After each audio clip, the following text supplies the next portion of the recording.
This will only take a moment. We will be reunited soon. With that, Nanaya flicked her wrist downward as the weapons began to rain down on him. Here they come! As the weapons drew closer and closer, Amos fought through the pain and let his mana flow through his body. Christy's going to curse my name forever if I fail. He thought of the turmoil he put his friend through the last time he returned with a serious injury. He then remembered that she installed a camera on his headset. Who am I fooling? She's probably cursing my name right this second. The aura weapons were only mere inches away from him now. He no longer had any other choice. Amos shut his eyes and spread his limbs. Then, for a brief moment, all sounds came to a halt, and he could no longer feel the cool night air, as if time itself was at a standstill. After a few moments, his eyes snapped open to find himself surrounded by luminescent white walls that seemed to expand indefinitely. Without a moment's hesitation, he began his mantra, calling forth an entity far greater than any spirit. O Mother of Terra, grace me with the Phantom's reflection, so they may embody your strength in my time of need.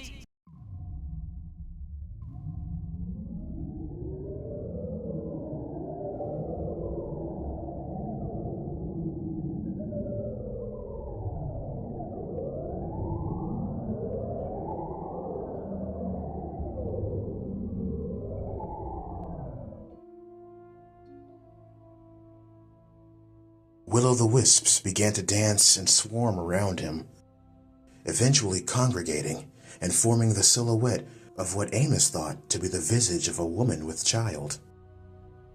The boy had no need for confirmation, for he knew full well who his eyes gazed upon. After a long pause, the entity finally spoke. Very well, child. I acknowledge your resolve. Heed my power with honor and grace. The entity then turned to face the boy. It extended its arm and reached for him. The warmness of its giant index finger brought a tingle to his cheeks. Then, in a flash, Amos could make out a large face smiling back at him. Bronze skin, with hair as verdant as tree leaves in springtime, and a massive multicolored eye of a brown, green, and blue variety. Its tone was so vibrant that he could have sworn that he was peering in at the planet Terra itself. This bizarre yet beautiful sight, however, lasted only a fraction of a second, and any recollection of what the boy may have seen would soon fade from his subconscious, gone from the ether and without a trace. Huh? Shaken from his momentary trance, Amos looked around. He rubbed his forehead as the memory of where he was found its way back to him. Where? Oh, that's right. With a nod, Amos turned towards the entity, now back in its silhouette form, and bowed deeply, giving his thanks. O Mother, dear Mother of Terra, for this, you have my utmost gratitude. With this affirmation, Amos felt his being return to the waking realm as the hands of time began to move once more. Now back in the physical plane, his eyes shot open as he uttered the words, Spectral Count!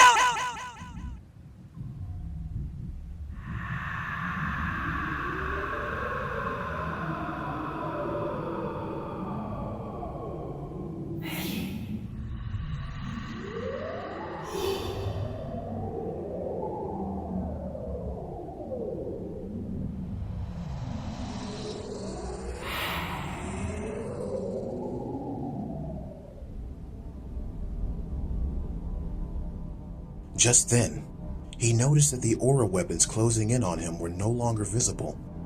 In their place, a large amount of spectral energy. It wrapped around his temporary arm, merging with the power bestowed upon him by the spirits of Holden Cemetery. To add to the craziness, Amos's ears were filled with a cacophony of voices.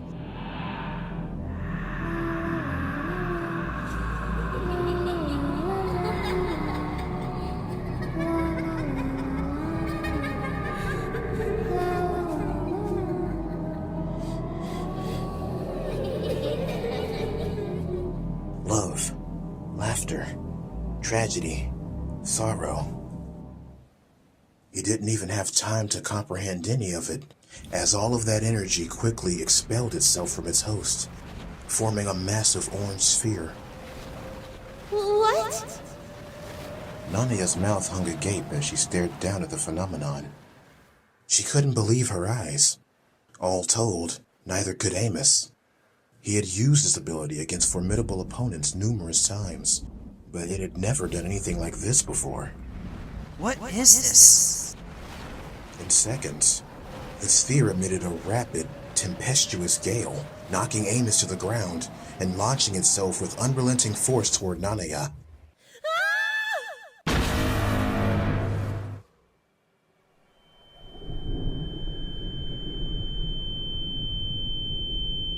The girl screamed as the impact created an ear-splitting explosion. Its grand force pushed Amos back a few yards upon landing. As he recovered, he noticed Nanaya's body crashing to the ground a few yards away. He took this time to examine himself. He was losing a lot of blood, and his body ached every time he heaved in a breath. I need to close these wounds, he thought, seeking help from the spirits of his domain. However, not a single one responded. Amos also came to realize that he could no longer feel their presence either. Looking over to his left, he was surprised to find that his temporary arm had reverted to his usual stump of flesh. Odd. I didn't end the contract, yet they disappeared anyway. This perplexed him. Normally, when the energy thrown at him reached a certain threshold, his spectral counter would redirect it. The more powerful the energy, the more difficult the feat. This time, however, it did more than that. It also took the spiritual energy he had gathered before the battle, something he had never known it to do before. Was it because those spirits had merged with my domain? No. No, this can't be so. The sound of someone crying interrupted his thoughts. He turned to see that it was Nanaya. Her sundress was torn, tattered, and covered in mud. She was on her knees, frantically sweeping her hands across the marshy ground near the slough of tombstones. No, I can't feel them anymore. Where have they gone? Where? The girl sobbed uncontrollably, nearly hyperventilating as she surveyed the cemetery, becoming increasingly agitated with each passing second. Amos realized that this was his chance to complete the mission. He grabbed his sword with his lone arm and moved swiftly across the yard toward his target. Sorry, Frida. I may not need your help after all. Nanaya silently stood up, her back to him. Pressing on, he prepared to thrust his blade through the girl's trapezius, which would then penetrate her heart, an effective finishing blow. He was only inches away when he was pushed back by a turbulent force. Whoa! Amos managed to catch himself and gather his bearings before glaring up at the girl. You... What did you do? What are you talking about? What did you do to my friends?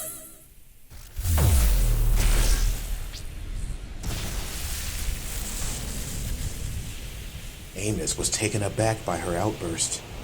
It was rife with anguish and hatred. The girl was now brimming with mana. The flower-shaped rune sigil on her left leg glowing bright orange, and the air around them began to shift.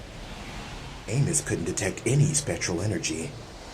This was her power, and hers alone. This bodes ill. Nanaya lowered her head, scowling at the damp dirt beneath her feet. My friends... My precious friends. She muttered, her voice trembling as she wiped the bottom of one foot on top of the other. They're gone. And it is all your fault. What do you mean they're gone? You aren't making any sense. Amos didn't intend for that much bass to be in his voice, but he couldn't piece together what this girl was getting at, and it was wearing on his patience. Instantly, Nanaya's head shot up and snapped in his direction. Her eyes shimmered. This was their place. Their home. Her voice shook even more as she yelled. She dragged an arm across her face, attempting to wipe away the tears. We were but humble guests in their resting place. And you drove them away. How could you? Amos couldn't believe his ears. The realization hit him. No. You don't mean I... This was the only connection they had left to this world. It wasn't their time yet. Nanaya's tears streamed down her cheeks as she gazed from the ground, eyeing a harrowed Amos with disgust. And now they can never hope to pass on. Her body shook with sobs. Because of your actions, my friends, they are forever lost. I was mistaken. You are nothing like me. Leave this place! Her harsh words pierced him like a hot dagger, cutting deeper than the aura weapons he had taken moments before. Amos had no intention of banishing those spirits from this realm. He shouldn't have been able to do such a thing, as far as he knew. He felt his heart sink to his stomach. As horrid a revelation as it was, he still had a job to do. Amos had mana to spare, but his proficiency in other forms of magic was lacking. His all-around specialty was soul magic, and with the cemetery now completely exorcised, he was barely stronger than the average human teenager. Amos stood his ground, his sword in mid-stance. His act of defiance only seemed to incense the girl further. I said leave! She roared. Before Amos could act, she was already upon him with shocking suddenness. Something jabbed sharply into his solar plexus. As a result of the impact, blood erupted from his esophagus, forcing him to lean forward and drop his sword. His gaze was drawn downward as a result of his new precarious position. He didn't have to guess what had hit him so hard. Nanaya was standing on one leg, her right knee pressing against his injured midsection. Amos channeled the adrenaline in his legs and drew back, but only by a couple of feet. The girl came in with a swift left hook. He dodged and grabbed her arm, attempting to throw her over. But the sharp pain in his side allowed her to quickly break away. She threw a right hook that was soon revealed to be a feint, before gutting him with another knee strike, this time with her left. Although he stood at about 5 feet 10 inches, his 5-inch height advantage over Nanaya proved detrimental, making it easy for her to sneak in her knee attacks. That, combined with her incredible speed, turned her into a force to be reckoned with, soul magic or no. Amos knew it was coming, but enduring the pain was a necessary sacrifice in order to lower the target's guard. He coughed up some more blood. His body began to feel numb, senses fading. No! Not yet! He quickly dropped to a knee before sweeping his right leg, taking Nanaya's left leg from under her. The force of his sweep pushed her up a few extra inches. Before she could fall, he reached out and grabbed her right ankle, yanked her over, and slammed her face first into the ground. With his target's ankle pressed under his boot, Amos reached down and pulled a large bayonet from the holster on his right leg, bringing it down on Nanaya's back. A strong gust of wind pushed back at the boy's downward stab, knocking the weapon from his grasp. Nanaya then rolled away from her captor. She quickly rose to her feet and brushed herself off. She then dashed forward again in a burst of speed, but Amos was ready this time. Using all the strength he could muster, he struck the girl in the face with his stump before pivoting around to her back. His arm then encircled her neck, the crook of his elbow resting on her trachea. As he anticipated, she tried to push him away by expelling her aura, so he cast another defensive spell, this time a barrier around himself to soften the impact. Nice try. Amos rasped, trying his damnedest not to cough. Like I fall for that again. Be silent. She then fought back physically, scratching, clawing, and biting through his flesh. He didn't budge, but he could only resist for so long. Let go! Nanaya grimaced, her fingernails digging deep into his arm. She was starting to waver. Amos felt her muscles loosening as she struggled to remain on her feet. Her heart was racing as it sought oxygen from her lungs. Her lack of experience with hand-to-hand combat had reared its head, just as the report predicted. Her affinity for arrow magic gave her strength and speed, but without the discipline to back it up, she would be outmaneuvered every time she faced a trained opponent. If Amos still had his spectral arm, he simply could have snapped her neck and been done with it all. But he was already pushing himself far beyond his limits. Putting the target to sleep to weaken her before the kill appeared to be his sole remaining option. Look at me. So much time has passed, and I'm still making things harder for myself. Shut it! Amos tightened the chokehold, trying to expel what little oxygen she had left to produce. The Barefoot girl simply chuckled before entering a brief coughing fit. Her nails were still digging into his arm. And then, a sudden gust of wind swept past them. This sudden change in the air around them seemed to provide the girl an opportunity to fill her lungs.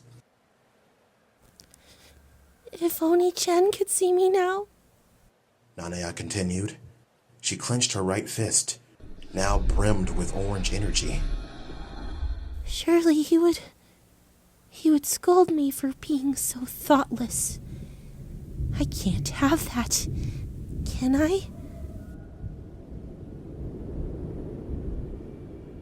Amos tried to apply more pressure to the smaller target's neck, but no matter how hard he squeezed, all he could feel was the girl's mana circulation as its intensity began to rise at an alarming rate.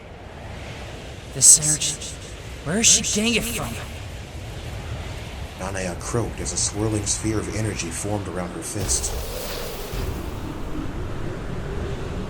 The air once again shifted around the two of them.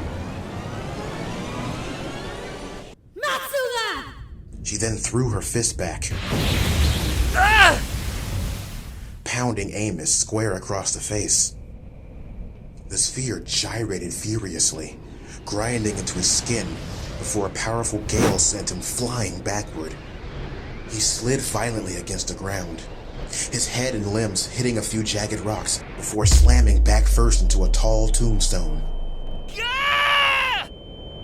The spine-crushing impact forced him to cough up more blood and vomit. His forehead was now wounded, throbbing vigorously. His vision was slowly becoming stained with red. He looked over at his target. She was coughing violently, trying to calm her labored breathing. You said you'd do anything to get the answers that you seek. Nanaya panted heavily. She now sported a swollen left eye, and bright red liquid ran down her bruised nose. Amos's offense had done quite a number on her face. Oh, well then. The girl took to the sky. Once she was high enough, she closed her eyes and channeled her mana, emitting a massive sphere of red aura floating just above her head. It began to take on a new shape, stretching outward as it ovated into wedge-shaped layers. From where Amos was seated, he could make out the sphere's shape. Let me show you my resolve! Amos sat there staggered as he stared up at the large object. A flower? No. Nanaya grinned before bringing both of her arms downward. A mighty gale followed, nearing the wind speed of an F5 tornado. The wind rushed through the cemetery as the roots of nearby bushes and shrubs and trees held on to the soil for dear life. The force pinned Amos to the tombstone, as if holding him in place for the oncoming attack. Masuga! She uttered, as her eyes produced an emerald luminescence. Her pale sundress and long golden tresses danced in the maelstrom. Damn, she put everything she had into that previous attack, and she still has enough energy to spare? With all feeling gone in his arm and legs, Amos could not move, let alone fight against his powerful wind. He could only watch as the red ball of aura shaped itself and dispersed into multiple flowers. I never stood a chance.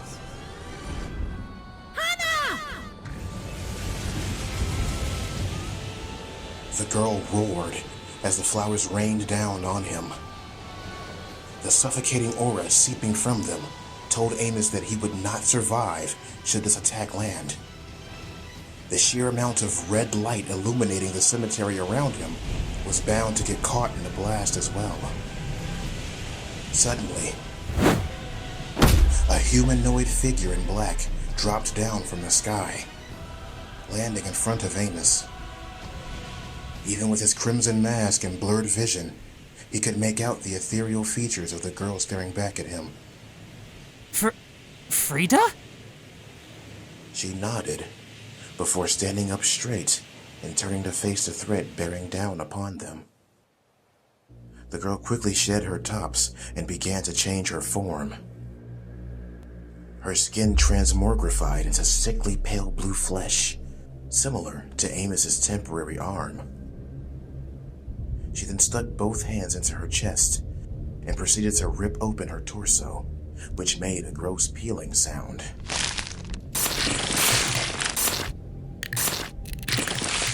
The harsh snapping of bone filled the air as her ribcage sprung open like a bear trap, revealing an ominous black rift in the center. What? Nanaya's eyes widened in both wonder and fear. The rift began to vacuum the large sphere. The magnificent gale didn't seem to faze the undead girl one bit, as her feet remained planted firmly on the ground.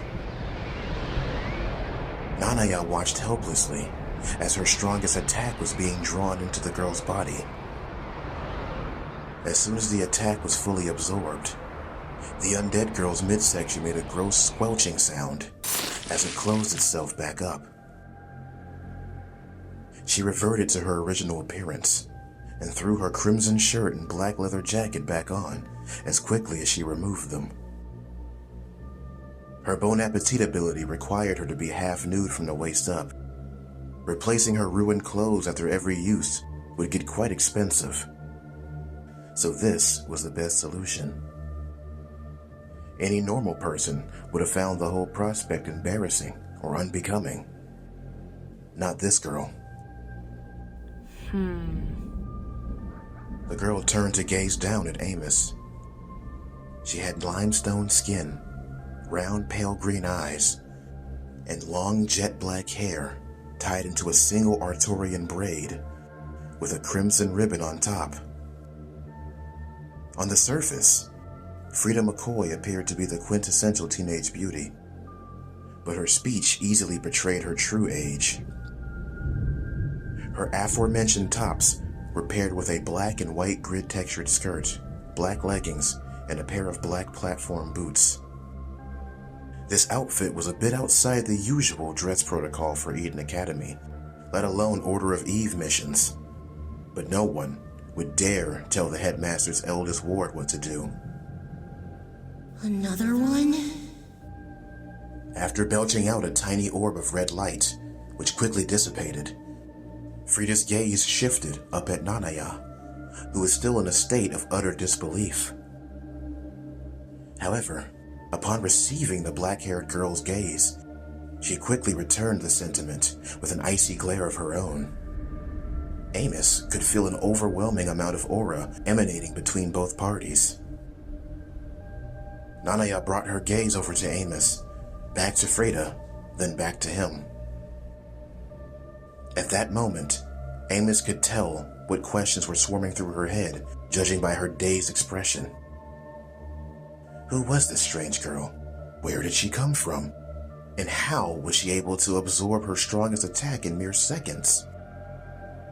Eliminating Subject 724 outright was never his true role. All he had to do was soften her up a bit until Frida swooped in for the kill. At least, that had been the plan they discussed just days prior. Her cue was far overdue. Frida raised a hand to the air. Black aura coursed through her petite body as she made to cast a spell. While the cemetery no longer oozed with paranormal activity, a skilled necromancer like Frida still had thousands of corpses at her disposal, putting Nanaya at a huge disadvantage. The blonde girl's breath caught in her throat. Realizing the looming danger, she clenched her fists and muttered something to herself before swinging her arm clockwise. Suddenly, a giant rift opened up beside her, flowing with immense astral energy. Amos's eyes widened. A portal? She intends to flee. Frida immediately lowered her arm, canceling her Raise Undead spell. But it was too late. Without hesitation, the girl swooped into the portal. Its surface rippled as her body passed through it, and her feet were the last thing they saw before her form completely vanished beyond the rift. Damn. Frida clicked her tongue in annoyance as a pair of large bat-like wings sprouted from her back. Crouching, she balanced on the balls of her feet, preparing to leap into the air and give chase. Wait! Amos called out to his sister, raising a hand to halt her. Let her go! The jet-black girl furrowed an eyebrow. Watching the portal close, her large green eyes then flicked over to the boy, shooting a searching glance. After a few seconds, she snapped her fingers before pointing at him. Tracking device? On the hem of her dress. It should pick up her location shortly. The boy nodded before changing the subject. You sure took your sweet time. He grimaced, applying pressure to the wounds he was able to reach. I know you're only testing me, but did you really have to let her beat me to a pulp like that? What was it that you were thinking before? His sister asked, with a rather dull look on her face, her tone devoid of any real emotion. Amos, however, knew her long enough to know when he was about to be mocked. Sorry, Frida, I may not need your help after all. It was something along those lines, yes? She placed a finger on her chin, adding insult to injury.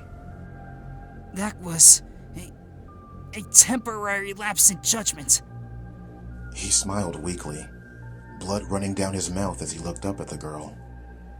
His head had hurt so much that he had nearly forgotten that his mind had been intertwined with hers long ago. For as long as someone shares a blood pact with a vampire, the familiar's mind, body, and soul become an extension of their sire. Ergo, the sire can always see what their familiar sees, feel their every emotion, and hear just about every little thought that comes to mind. Uh-huh. Frida said as she stood over him, dangling a bottle of green potion above his head.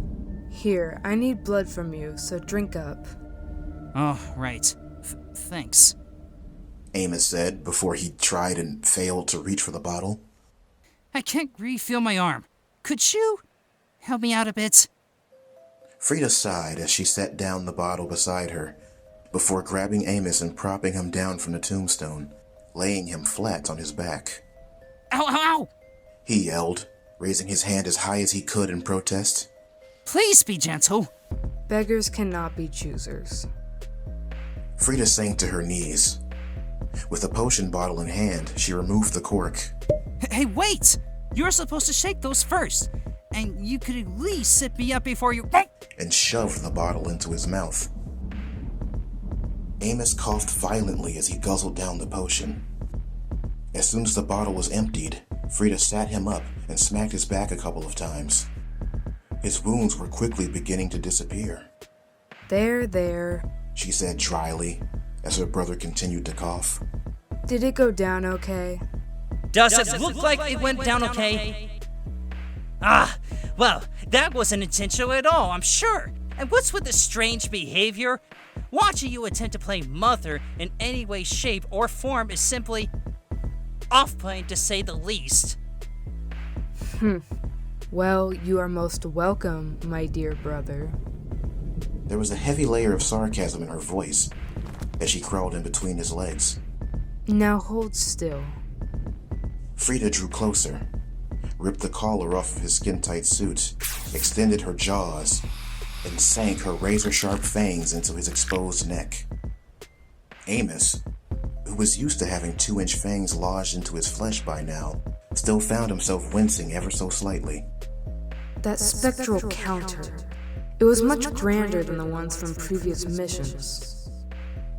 Frida's thoughts spoke to Amos, flowing through the boy's subconscious as she fed. Their telepathic bond was so strong that only the world's most powerful psychics could pick up on their frequency. It is a sign that you are growing much stronger. Do you really think so? Amos answered. He didn't feel any stronger. If anything, his exchange with Nanaya proved that he still had a ways to go. No matter what he threw at her, she always seemed to have a counter. As frustrated as he was about that, of all things, the girl's outburst was still fresh on his mind. His physical wounds may have healed, but this wound felt entirely different. Worry not about what that girl said. Surprisingly, Frida's words sounded almost comforting. Exorcising souls is a tremendous feat. Soon you'll be strong enough to lift my curse. Amos gave a slight nod. The curse. Of course. That's what this all boiled down to in the end. Long ago, when the world was much different, his sister was born to a vampire and a lichen, making her a werepire. Conception between the two races was forbidden at the time, and her hybrid blood had made her a pariah among the monster races, who deemed her an abomination. For the crime of simply existing, the Witches' Council had cursed Frida with eternal life. She was then abandoned in the great forest of Everwood, where she would spend this eternity terrorizing its inhabitants. However, the half-breed girl was soon discovered by the headmaster. With the promise of finding a way to break her curse, he took the werepire girl in and raised her as his first ward for the next millennium. Then, just 5 years ago, the headmaster approached the boy himself. Amos had no recollection of his life before that point, only his name and age. According to the master, his spectral magic was the key to freeing his sister from her curse and finally putting her to rest. This task was the main reason he was brought to this continent. Simply put, he had to do it if he wanted to remember everything. He had only gotten this far because of Frida's training. The least he could do to repay the girl was to break her curse. I need to get stronger. He told himself. Her entire life, she has been denied the very thing that every person will one day experience. She lived a long life and seen everything there is to see and done everything there is to do. My sister is overdue for a well-earned rest. That much I owe her.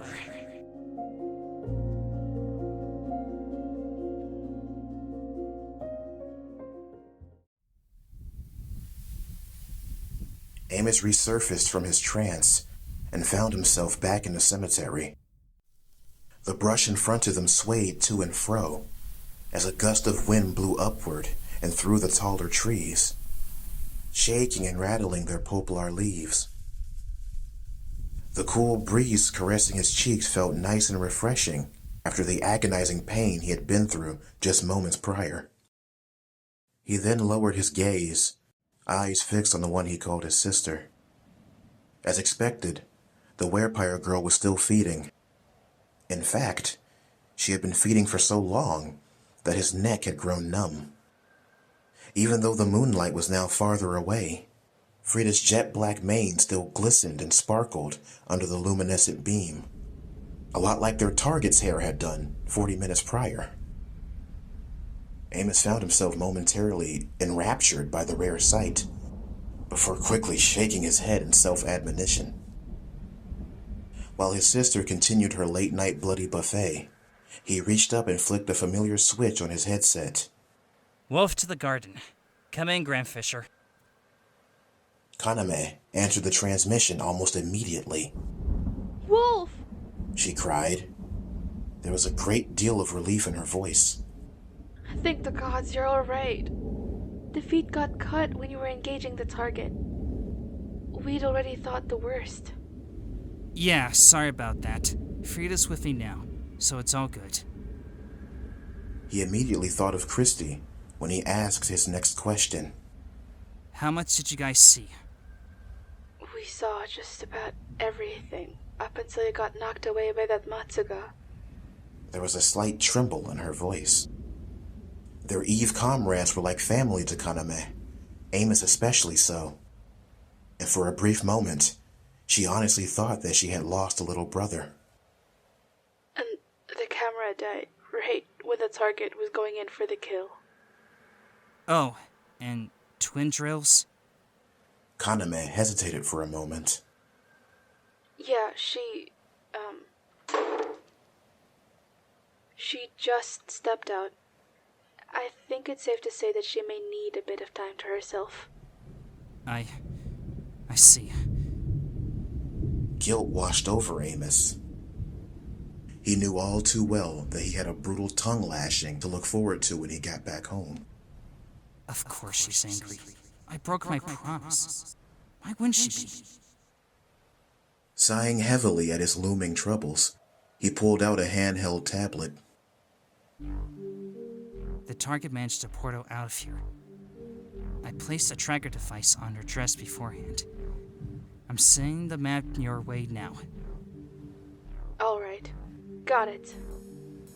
Kaname beamed before something immediately made her groan. Ugh, wait.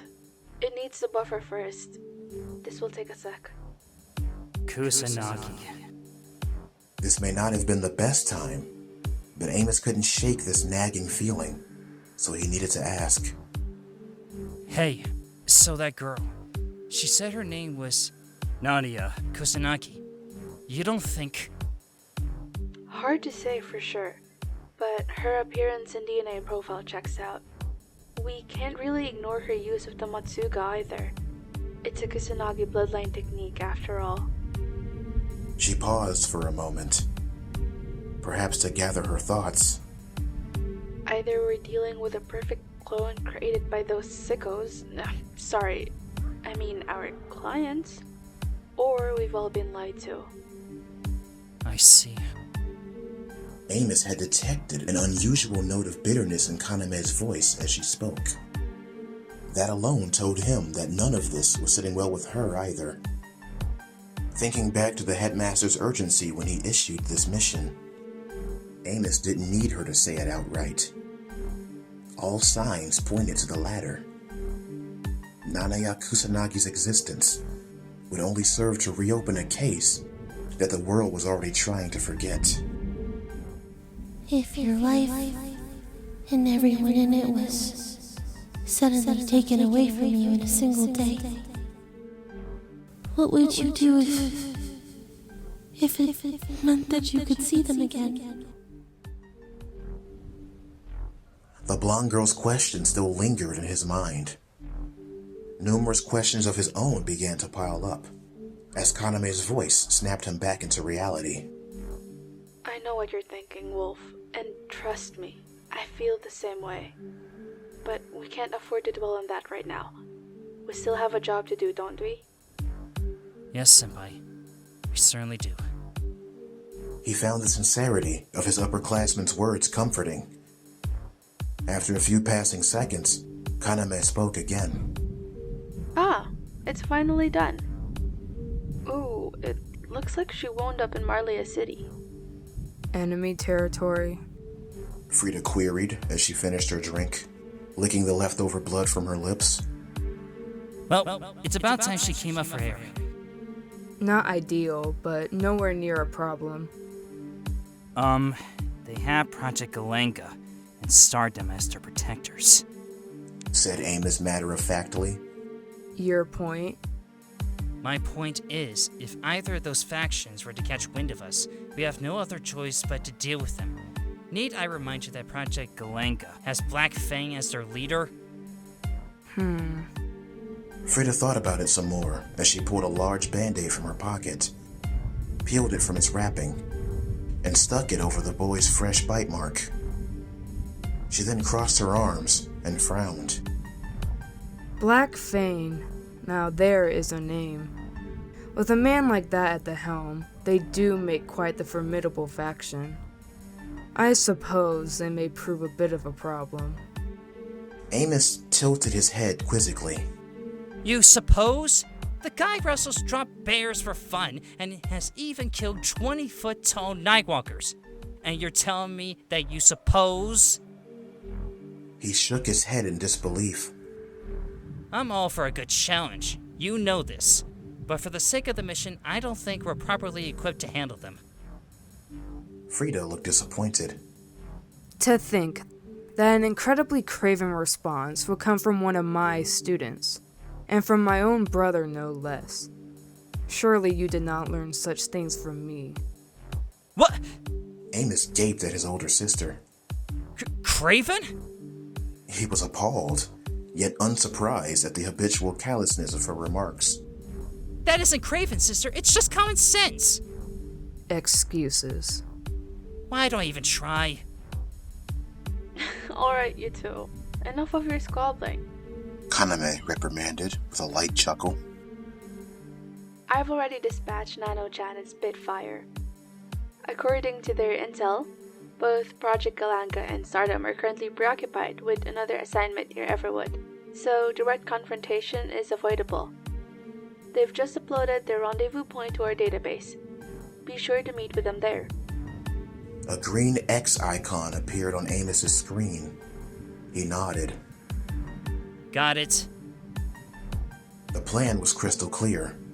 Right next to Marlea City was a town called Little Hojo.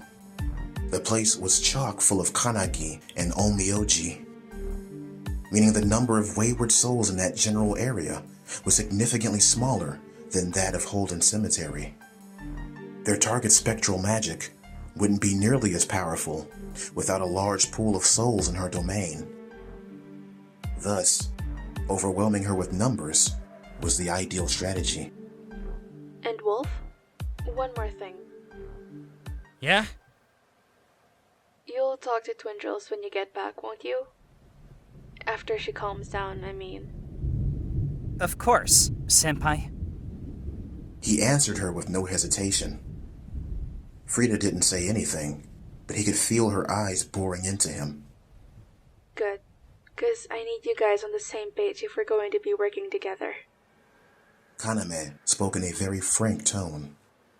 Sometimes she can be a bit much, but she does mean well. You should know this by now. I am sure you guys can come to some sort of an understanding if you just talk to each other more, you know? Understood. He affirmed, feeling a wave of newfound confidence. That's what I'm hoping for as well. Although, this isn't the first time I've angered her like this. Are you sure she'd even hear me out? Definitely. Well, I mean, after she's done pumping you full of holes, if we're being honest. Unfortunately, that confidence didn't last very long. You just had to go and make it scary again, didn't you, Senpai? Amos thought it best to cross that bridge when he came to it. In the meantime, they still had a target to eliminate.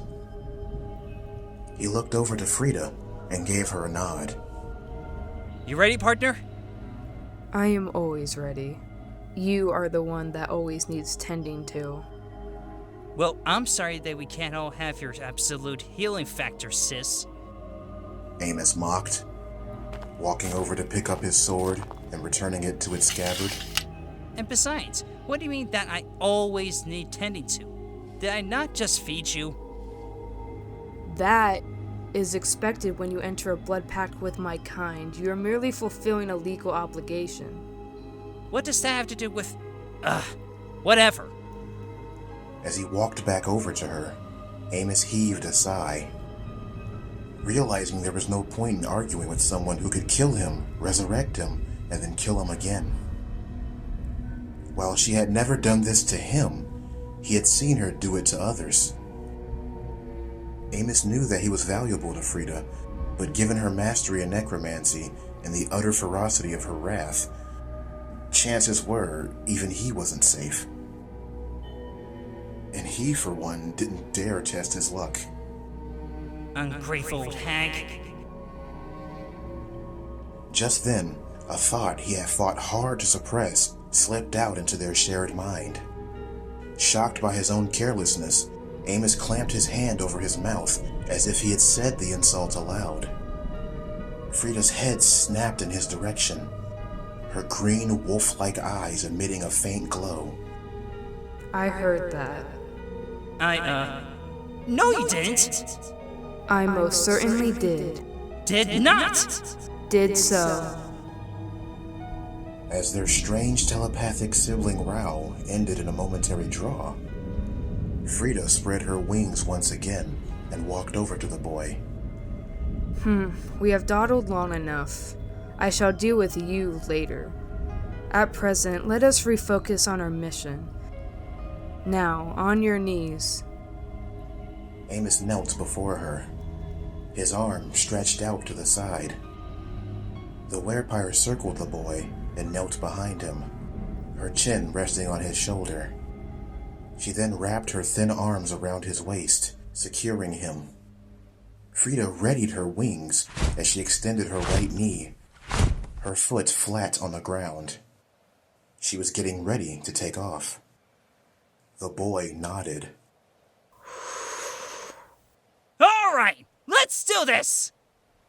Amos, do not shout when you are so close to my ears. It is quite distracting. Sorry. With that, Frida's wings beat frantically a few times before she used her right foot to launch them into the cold night air. As they soared higher and higher, Amos took in his surroundings. In no time at all, the shrubs, trees, and tombstones below became indiscernible. As the two began their flight down south, Amos glanced over to his left and peered down at his amputation. Images of Nanaya's face flashed through his mind's eye. At once, the girl was standing across from him in the endless void. Her eyes welled up and tears streamed down her face.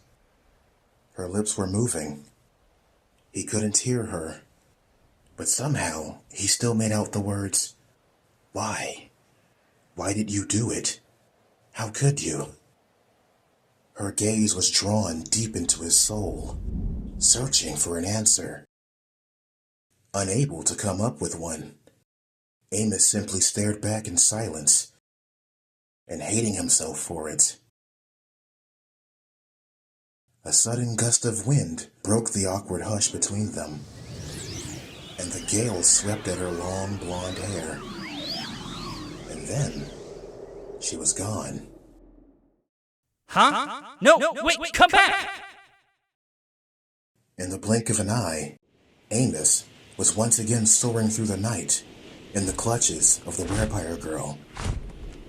The moon and the yoke in full view.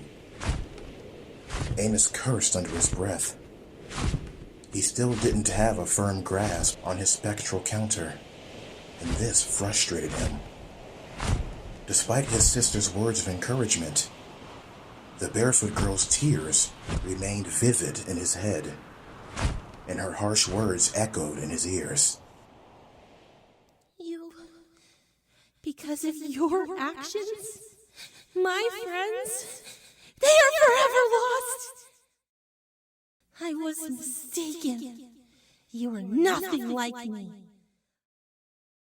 Those words had bothered him something fierce, and he still couldn't make any sense of it. No one had ever made him feel this way before. Little did he know, a violent storm was beginning to brew inside his chest.